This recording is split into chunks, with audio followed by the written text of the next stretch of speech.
everyone. Thank you so much for tuning in. Now, before this episode kicks off, I'm giving you guys a bit of a heads up here.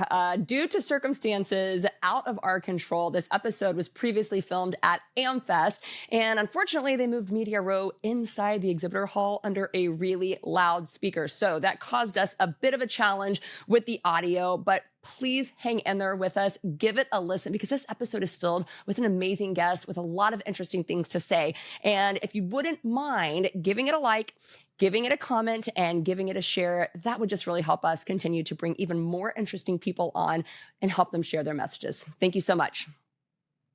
All right, I'm here with Danica Patrick. Danica, how's your time been at America Fest?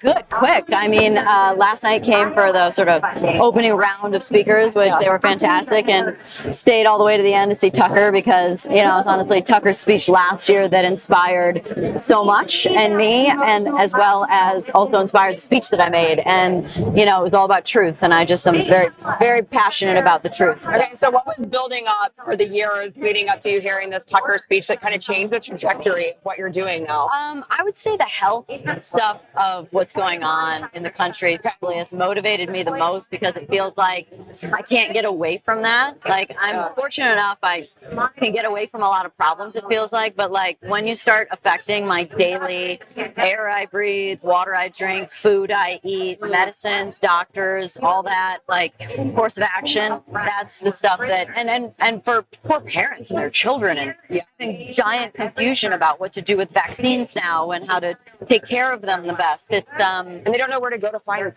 truth. Well, that's the thing too, and that's what I spoke about, which is like I think we're being called to like tune into the body more, because when we don't know who's telling the truth, we have an inner lie detector inside of us, and if we learn how to get in touch with the feelings that come up and are the sort of soft intuitive voice that's inside of you, and quiet down the noise outside and just get used to that sort of conversation that you can have with yourself, I feel like we can take care of a lot of problems and eliminate a lot of BS. Yeah.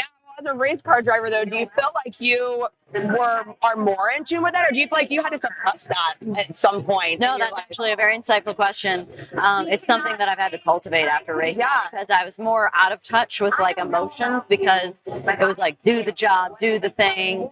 I mean, I think my intuition was being used while I drove and like actual feeling in my body of like the sensations I was having, but like energy of information, of feelings, those feelings are super powerful, and so I've had to cultivate that now after racing, but they're very powerful. Well, how different does your life look now after racing than what you thought it was going to look like when you finished? Wow, that's a good question. I mean, I never saw politics coming, that's for sure. Never saw politics coming.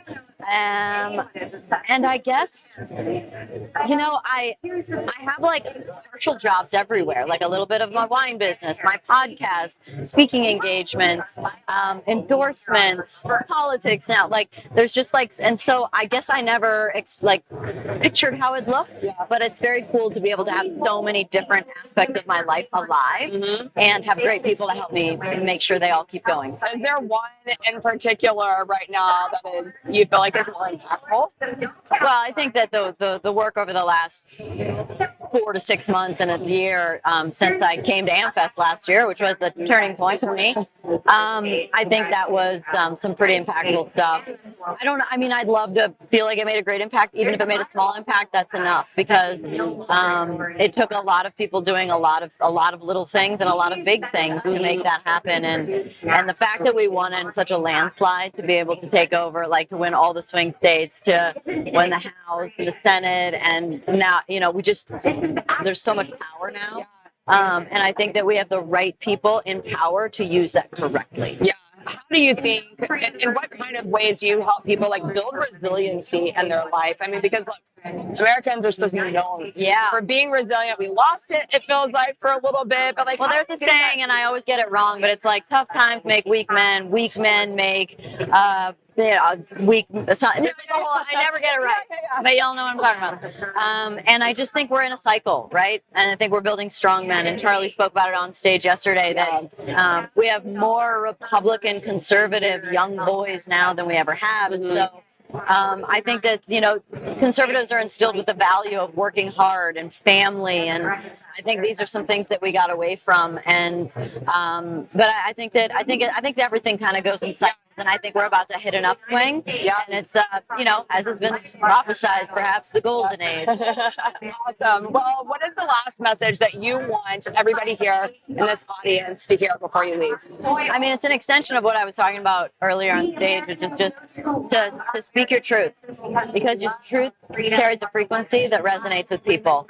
And no matter what that is, and that truth will lead to your calling. And then that calling gives you all the energy you need to make impact. I love that. Danica, thank you so much for your time on our show. And where can everybody follow you? Oh, Danica Patrick anything. My website, Instagram, X, you name it. It's all just all your businesses are on there too? Yeah, you can find them all. Wine, wonderful. Podcast, candles, it's all there. Excellent. Well, so excited. It was wonderful having you on today. Thank you so much. We look forward to talking to you soon.